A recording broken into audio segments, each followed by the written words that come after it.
Good morning. How you doing? Day three, Synergy 365. Um, this conversation this morning with you is going to be in three parts, I think. There is going to be some, my last thought I want to get through is about operational execution this year for your organizations. Before I do that, I want to kind of talk something a little bit more, not necessarily personal, but somebody asked me, give me a call and say, Hanson, where are you going with Synergy 365? And, topically, and I told him, I don't necessarily know. What I didn't want to do is overthink it and delay starting because I didn't have the first 6 months laid out. I wanted to start and allow it to develop as I got going. And I just wanted to kind of get in a groove. There are things that I do in my life that are immensely planned out, and then there's some things that I give myself room to improvise. But I do want to provide value to the whole person in the context, meaning who you are as an individual and who you are as a professional. Second thing, I wanted to share with you one of my mentors. Well, I never had an opportunity to meet the gentleman. His name is Howard Thurman. Howard Thurman was a theologian. He was actually Martin Luther King's mentor, and he's what you would call he's called a Christian mystic. And there's a passage that has always touched me deeply, and it's about living your outer life in your inward sanctuary, and how often we keep our exterior life separate from our interior life. And how this relates to credit unions is this. I started off my career as a banker, then a bank examiner. And in both those instances, I was working in a for-profit space. And what credit unions have done for me is given me some sense of congruence between being able to move toward a sense of purpose, helping people reach their goals, their life's dreams, while also being able to earn a living for my family. And often, sometimes in a for-profit space, you have to make choices between one and the other.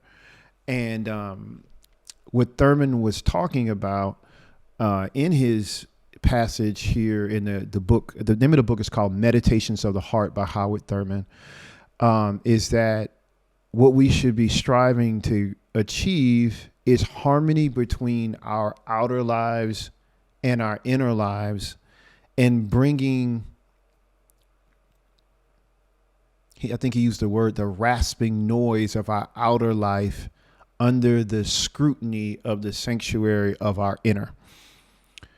And that's something that I'm striving to do. And that's something that you'll see me this year struggle with, because it's going to be a struggle, because there's a lot of things that's happening in the credit union space where it's visible to me what's happening. And I understand it, and I empathize with individuals that see credit unions as just another business. But for some of us, it's a business attached to purpose. And to see it,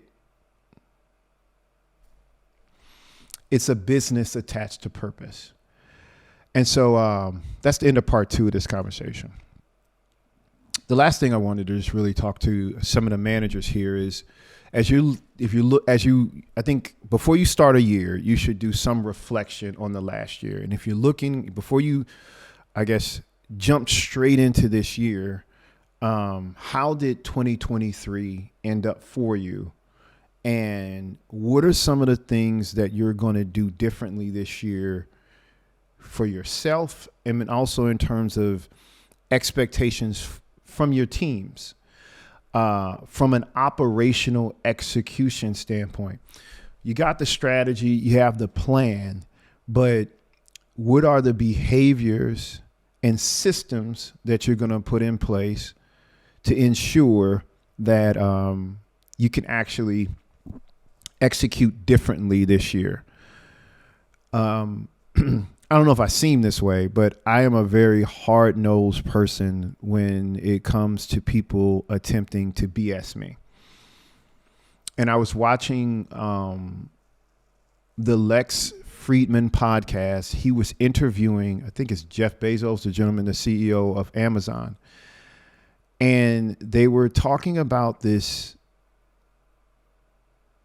I guess, this fragment of their corporate culture at Amazon where they make every manager write a 6-page document about each initiative that they're going to propose for their organization.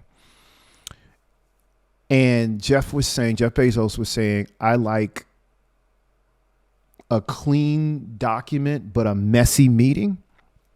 And what he was saying is that, say, for example, you have a marketing officer, and this marketing officer, and you're looking at your strategic plan, and one of the goals in your strategic plan may be to